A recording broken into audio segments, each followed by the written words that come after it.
ओम श्री हनुमते नमः। नमस्कार दोस्तों, आपका हमारे YouTube चैनल धार्मिक कथाएं और कहानियां में स्वागत है।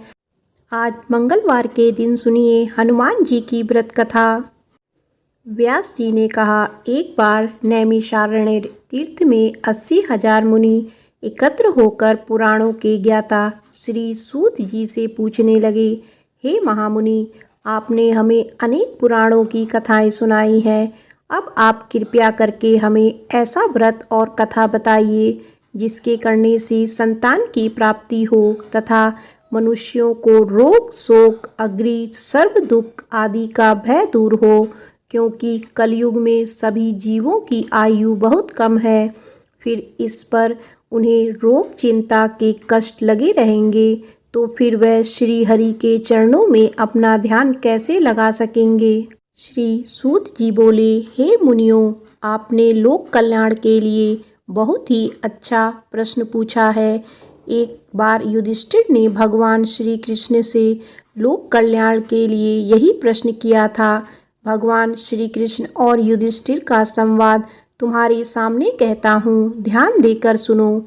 एक समय पांडवों की सभा में श्री कृष्ण जी बैठे हुए थे। तब युधिष्ठिर ने भगवान श्री कृष्ण से प्रश्न किया, हे प्रभु नंदनंदन गोविंद, आपने मेरे लिए अनेकों कथाएं सुनाई है। आज आप कृपया करके ऐसा व्रत या कथा सुनाइए जिसके करने से मनुष्यों को रोग चिंता का भय समाप्त हो और उसको पुत्र की प्राप्ति हो। हे प्रभु, बिना पुत्र के जीवन व्यर्थ है। पुत्र के बिना मनुष्य नरकगामी होता है। पुत्र के बिना मनुष्य पितृ ऋण से छुटकारा नहीं पा सकता और ना ही उसका पुत्र नामक नरक से उद्धार हो सकता है। अतः पुत्रदायक व्रत बतलाइए। श्री कृष्ण भगवान से बोले, हे राजन, मैं एक प्राचीन इतिहास सुनाता हूँ, आप उसे ध्यानपूर्वक सुनो। कुंडलपुर नामक एक नगर था। उसमें नंदा नामक एक ब्राह्मण रहता था। भगवान की कृपा से उसके पास सब कुछ था, फिर भी वह दुखी था। इसका कारण यह था कि ब्राह्मण की स्त्री सुनंदा के कोई संतान नहीं थी। सुनंदा पतिव्रता थी, भक्ति पूर्वक श्री हनुमान जी की आराधना करती थी। मंगलवार के दिन व्रत करके अंत में भोजन बनाकर हनुमान जी को भोग लगाने के बाद स्वयं भोजन करती थी। एक बार मंगलवार के दिन ब्राह्मणी गृह कार्य की अधिकता के कारण हनुमान जी को भोग ना लगा सकी, तो इस पर उसे बहुत दुख हुआ। उसने कुछ भी नहीं खाया और अपने मन में प्रण किया कि अब तो अगले मंगलवार को ही हनुमान जी को भोग लगाकर अन्न जल ग्रहण करूंगी। ब्राह्मणी सुनंदा प्रतिदिन भोजन बनाती, श्रद्धा पूर्वक पति को खिलाती, परंतु स्वयं भोजन नहीं करती और मन ही मन श्री हनुमान जी की आराधना करती रहती। इसी प्रकार 6 दिन गुजर गए और ब्राह्मणी सुनंदा अपने निश्चय के अनुसार भूखी प्यासी निराहार रही। अगले मंगलवार को ब्राह्मणी सुनंदा प्रातःकाल ही बेहोश होकर गिर पड़ी। ब्राह्मणी सुनंदा की इस असीम भक्ति के प्रभाव से श्री हनुमान जी बहुत प्रसन्न हुए और प्रकट होकर बोले, सुनंदा, मैं तेरी भक्ति से बहुत प्रसन्न हूँ, तो उठ और वर मांग। सुनंदा अपने आराध्य देव श्री हनुमान जी को देखकर आनंद की अधिकता से विह्वल हो श्री हनुमान जी के चरणों में गिरकर बोली, हे प्रभु, मेरी कोई संतान नहीं है, कृपया करके मुझे संतान प्राप्ति का आशीर्वाद दे, आपकी अति कृपा होगी। श्री महावीर जी बोले, तेरी इच्छा पूर्ण होगी, तेरी एक कन्या पैदा होगी, उसके अष्टांग प्रतिदिन सोना दिया करेंगे। इस प्रकार कहकर श्री महावीर जी अंतर्ध्यान हो गए। ब्राह्मणी सुनंदा बहुत हर्षित हुई और सभी समाचार अपने पति से कहा। ब्राह्मण देव कन्या का वरदान सुनकर कुछ दुखी हुए, परंतु सोना मिलने की बात सुनी तो बहुत प्रसन्न हुए। विचार किया कि ऐसी कन्या के साथ मेरी निर्धनता भी समाप्त हो जाएगी। श्री हनुमान जी की कृपा से वह ब्राह्मणी गर्भवती हुई और 10वें महीने में उसे बहुत ही सुंदर पुत्री प्राप्त हुई। यह बच्ची अपने पिता के घर में ठीक उसी तरह बढ़ने लगी जिस प्रकार शुक्ल पक्ष का चंद्रमा बढ़ता है। 10वें दिन ब्राह्मण ने उस बालिका का नामकरण संस्कार कराया। उसके कुल पुरोहित ने उस बालिका का नाम रत्नावली रखा, क्योंकि यह कन्या सोना प्रदान किया करती थी। इस कन्या ने पूर्व जन्म में बड़े विधि विधान से मंगल देव का व्रत किया था। रत्नावली का अष्टांग बहुत सा सोना देता था। उस सोने से नंदा ब्राह्मण बहुत ही धनवान हो गया। अब ब्राह्मणी भी बहुत अभिमान करने लगी। समय बीतता रहा। अब रत्नावली 10 वर्ष की हो चुकी थी। एक दिन जब नंदा ब्राह्मण प्रसन्नचित्त था, तब सुनंदा ने अपने पति से कहा, मेरी पुत्री रत्नावली विवाह के योग्य हो गई है, अतः आप कोई सुंदर तथा योग्य वर देखकर इसका विवाह कर दें। यह सुन ब्राह्मण बोला, अभी तो रत्नावली बहुत छोटी है। तब ब्राह्मणी बोली, शास्त्रों की आज्ञा है कि कन्या 8वें वर्ष में गौरी, 9 वर्ष में राहिणी, 10वें वर्ष में कन्या, इसके पश्चात रजस्वला हो जाती है। गौरी के दान से पाताल लोक की प्राप्ति होती है, राहिणी के दान से वैकुंठ लोक की प्राप्ति होती है, कन्या के दान से इंद्र लोक में सुखों की प्राप्ति होती है। अगर हे पतिदेव रजस्वला का दान किया जाता है तो घोर नरक की प्राप्ति होती है। इस पर ब्राह्मण बोला, अभी तो रत्नावली मात्र 10 ही वर्ष की है और मैंने तो 16-16 साल की कन्याओं के विवाह कराए हैं, अभी जल्दी क्या है। तब ब्राह्मणी सुनंदा बोली, आपको तो लोभ अधिक हो गया है लगता है। शास्त्रों में कहा गया है कि माता पिता और बड़ा भाई रजस्वला कन्या को देखते हैं तो वे अवश्य ही नरकगामी होते हैं। तब ब्राह्मण बोला, अच्छी बात है, कल मैं स्वयं ही योग्य वर की तलाश में अपना दूत भेजूंगा। दूसरे दिन ब्राह्मण ने अपने दूत को बुलाया और आज्ञा दी कि जैसी सुंदर मेरी कन्या है वैसा ही सुंदर वर उसके लिए तलाश करो। दूत अपने स्वामी की आज्ञा पाकर निकल पड़ा। पंपई नगर में उसने एक सुंदर लड़के को देखा। यह बालक एक ब्राह्मण परिवार का बहुत गुणवान पुत्र था। इसका नाम सोमेश्वर था। दूत ने इस सुंदर व गुणवान ब्राह्मण पुत्र के बारे में अपने स्वामी को पूर्ण विवरण दिया। ब्राह्मण नंदा को भी सोमेश्वर अच्छा लगा और फिर शुभ मुहूर्त में विधि पूर्वक कन्यादान करके ब्राह्मण ब्राह्मणी संतुष्ट हुए। परंतु ब्राह्मण के मन में तो लोभ समाया हुआ था। उसने कन्यादान तो कर दिया था, पर वह बहुत खित्र भी था। उसने विचार किया कि रत्नावली तो अब चली जाएगी और मुझे इससे जो सोना मिलता था वह अब नहीं मिलेगा। मेरे पास जो धन था कुछ तो इसके विवाह में खर्च हो गया और शेष बच गया है, वह भी कुछ दिनों पश्चात समाप्त हो जाएगा। मैंने तो इसका विवाह करके बहुत बड़ी भूल कर दी है। अब कोई ऐसा उपाय हो कि रत्नावली मेरे घर में ही बनी रहे, अपने ससुराल ना जाए। लोभ रूपी राक्षस ब्राह्मण के मस्तिष्क पर छाया जा रहा था। रात भर अपनी शैया पर बेचैनी से करवटें बदलते बदलते उसने एक बहुत ही क्रूर निर्णय लिया। उसने विचार किया कि जब रत्नावली को लेकर उसका पति सोमेश्वर अपने घर के लिए जाएगा तो वह मार्ग में छिपकर सोमेश्वर का वध कर देगा और अपनी लड़की को अपने घर ले आएगा, जिससे नियमित रूप से उसे सोना भी मिलता रहेगा और समाज का कोई मनुष्य उसे दोष भी नहीं देगा।